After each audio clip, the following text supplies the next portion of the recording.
to you people, to the media, for the great coverage, our great city, to the office people, to the guys who clean the rink, to the guys that I walk past every day in security, to all the people that have helped over the years, to Stevie, to Nick, to Z, to Pav, to Croner, the guys who led the way over 10 years and carried me around on their back, to Mr. Lindsay, to Gordie Howe, you know, to all the players, and we've had a lot of them come and go. Try to get this out this morning.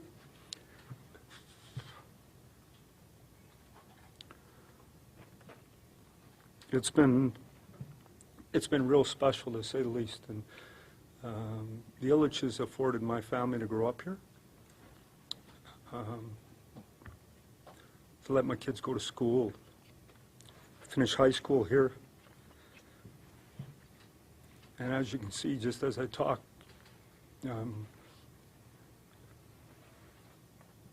emotionally involved with the franchise and with the city and with the people, and it's you know, gives me great pride for what we were able to accomplish in my 10 years here. My decision to leave, it's my decision. My wife wanted me to make that clear. It's not on her. My decision, totally, and it was about a new opportunity and a new challenge. I'm very proud of the years here and the fact that we developed people. When I arrived here, I should say thanks to Jim Nell too, who's a big part of me coming here. But you know, in the office, at times we had Beaker and we had Stevie and we had Scotty Bowman. I remember we used to get off the bus, Jimmy D, Kenny, and Jimmy Nill, and it was a power group getting off the bus at playoff time. I got a picture of it that I show all the time. And impressive group. What part I like is that we grew people and they went on other places and they got great franchises and they're doing a great job. And the same for coaches, you know, whether it be Tom McClellan or Paul McLean or Bill Peters or Blash. We have a lot of guys that have gone on and had huge success and are going to continue to have huge success. And, you know, the organization's set up good. I went to Prague with Kenny to watch Larkin, and he's a heck of a player. I'm jealous. But in the end, when I weighed all the options and went through them, you know, I spent a lot of time with Kenny about this too, is I just felt for me to invigorate me, what was I going to do with the next 10 years of my life? And this challenge is a way different challenge than it is. And Al, I got to thank Al too for doing the ice. Way different challenge than Detroit was. Detroit was, when I arrived here, we had gone from 72 to whatever the cap was, 36 million, and everyone was talking about, but we had a team ready to go, and we've maintained that through the time, and that team's ready to go. The team I'm going to in Toronto, obviously, is not set up quite that way, and so it's a huge project, but it's going to be an exciting one. And just before I go to questions, I can't thank the people enough. Go ahead. Mike, it seems just by the tone of your voice and the emotions that are coming out that this is more than just a hockey decision, a family decision too? Well, it's a career decision. It's a...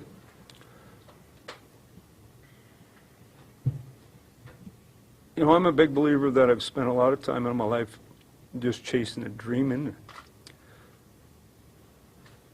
thinking you can make it happen, and it's worked out this far. So when you challenge your kids to do the same, I think it's important you do that. Don't get me wrong, I love it here. But I also think that it was time for me, and no matter how much I talked to Kenny and we went back and forth, and he was great to me, I wanted a different challenge. And then when I got it in my head, I'm coaching, you know, an original six franchise, the model of the NHL. If I'm going to leave, I have to go to an original six franchise. I just have to. And so in the end, it was, I mean, I went back and forth 100 times and probably wore Kenny out being a pain in the butt, and I know I wore my family out. It was gut-wrenching, and yet it's, as much as it's emotional for me right here today, right now, talking to you, I said it yesterday, I was like I was 25. I was jacked up and scared to death. You know, we'll see. Only time will tell. But I believe you put your foot on the gas and you go get it, and that's what we're going to do. Mike, a lot of people look at this and think it was a money decision. What do you say to those people? Well, I think, you know, money to a certain level is an important thing. I worked real hard going into this negotiation period. I looked at every NBA coach, every NFL coach I went through. I did all this work, didn't use any of it. I didn't, because in the end, everybody, the Ilitches were fantastic to me. It's not like I was going to be on food stamps to live here. Like, give me a break. They looked after me big time. They made it hard, and I respected everything. The same with the Buffalo Sabres. The other teams I talked to, I got out of the mix. I mean, we talked about it, but I got out of the mix before I ever got to that point. So in the end, is it about money? Sure, it's about money. But there was enough money in every place, it didn't have a factor in the decision. I don't know if that makes any sense to you. Once you got to a certain point, no, maybe I can't. I said yesterday I'd like to drive my Ford 150, but maybe, you know, maybe there's no room on the street. You can't park the thing. I don't know. But I already have, you know, suits. I'm good. You went back and forth. Kenny said you texted, you called, you met with him a million times. What was the tipping point, and when did you decide, okay, I'm going to Toronto? Well, I went back, you know, the last time I saw Kenny, it was kind of neat. I went to his house just to bug him one more time, and his wife gave me a big hug and said she was going to church to pray for me. And that's just the kind of people they are, you know. His daughter's getting married July 10th. I'm going to be there.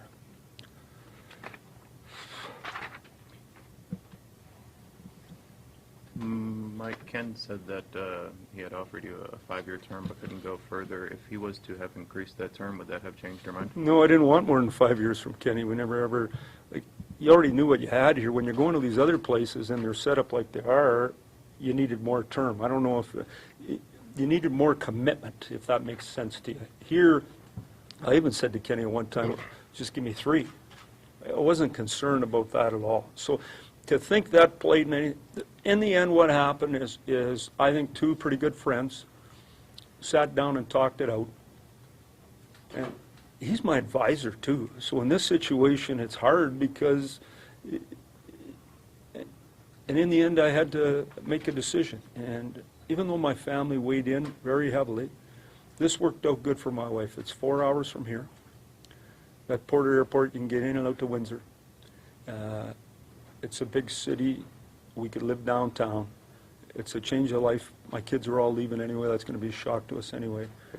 I get to coach the Maple Leafs. So a kid from Saskatoon, Saskatchewan, whose buddy was Gordie Howe's nephew. You knew who the Red Wings were. You got to coach the Red Wings, and now you get to coach the Maple Leafs. So I feel very, very special to have had this opportunity, and I'm excited about the next one. Hey, Mike, you said as far as you could here? What's that? The bottom line, did you feel that you went as far as you could as the Wings head coach, and that's why you felt it was time to move on? No, not really. Like, I'm jealous already because like Luke Glendening and Helmer and Abby and DeKaiser and these guys, they're all in there every day. There's a good group. But I had been here 10 years. I dug it out here today. I'm going through, I'm cleaning up my office. There it is. That's my first day on the job. There's Stevie and Gordie. Like, I've been here a long friggin' time, and they're probably tired of me. And I just thought, for me, myself, for the energy level that I would feel, I think change is an exciting thing. It's scary. It's really scary. Like, it would have been way more fun to get out of bed this morning and go for a workout, get in my hot tub when I got back, stretch, talk to my bride, and just be getting ready for next year. It would have been way easier. But that's not what I chose to do. So you couldn't reinvigorate yourself by staying the coach of the Red Wings. You had to get a change of scenery. No, to get that. I didn't have to. Like, I'm a pretty good self-starter. I work at it all the time. It was just, I felt different yesterday morning than I would have felt if I changed here. I made the decision myself, and you know, I don't know what you're looking for exactly. I loved it here. I'm going to love it the next place. Can we make it go like the Red Wings? That's sure our goal, and that's our hope. I mean, the management team here has been spectacular. Ken Holland's the best GM in hockey, bar none. And I've been lucky to get to hang out with him. That's about what I got. You during your search, You think you guys, the players, you said you needed a new challenge. Do you think they needed a new voice too after a while? Well, I don't think the young guys do. And Z and Pav, like I talked to Z and Pav. I just left a message for Toronto so far. Like, I love those guys. And I'm going to be friends with those guys forever. When Pav goes home one day and sets up a sports school, I'm going to go help him. They're great men. You don't win as a coach without great players and great leadership. And they provided me an opportunity.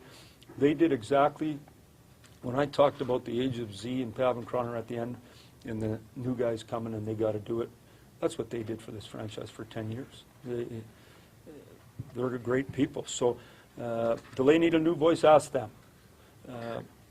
You know, I guess the way I look at it is I'm proud to be able to walk out of here today knowing that, I only know this because one of the teams that I talked to showed me that we averaged 106.4 points over my 10 years here, and that we played 23 playoff rounds, both the most.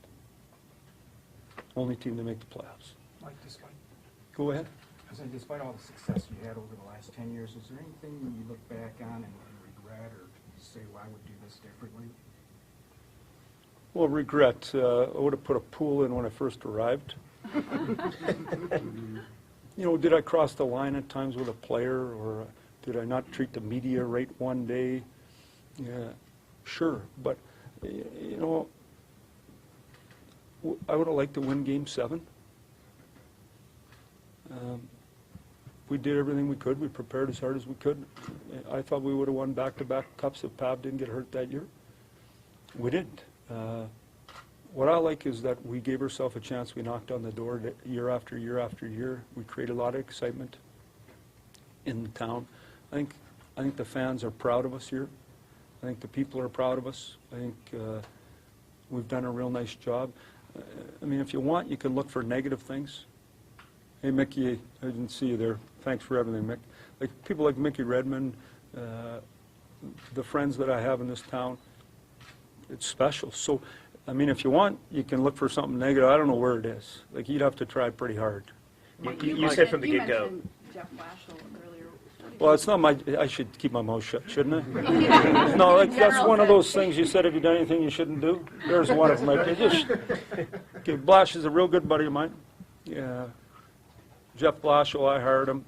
I'll never forget, I left him a message. This is how quickly life changed. I left him a message. He had just been 1 year at Western there, and I phoned him. I said, hey, it's Mike Babcock. I'm the head coach of the Detroit Red Wings.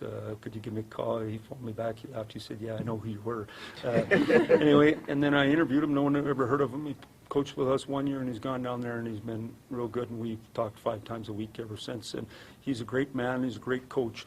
I told you earlier, I'm proud of what we were able to accomplish here. I think the best CEOs of companies, they have a succession plan. I think that's what Ken Holland's done. He's just keep building people, giving people opportunities. This guy's ready to be an NHL coach. If he's not in Detroit, he's going to be somewhere else for sure. And he's trained all these guys. They're his kids.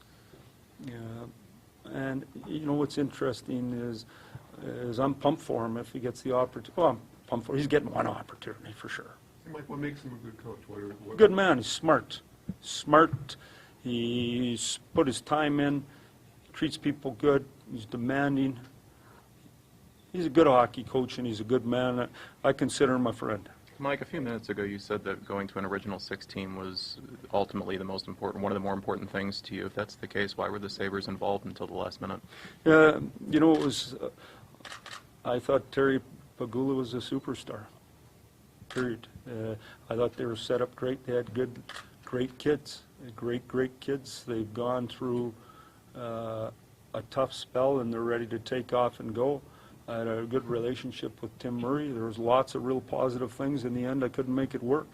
So, you know, lots of things come into making your decisions. But, you know, the great thing about this is I'm not going to talk about that anymore. I've made this decision. I'm moving on. And the Red Wings are going to be great, and the Leafs are going to be a work in process, and we're going to be good. And like you said,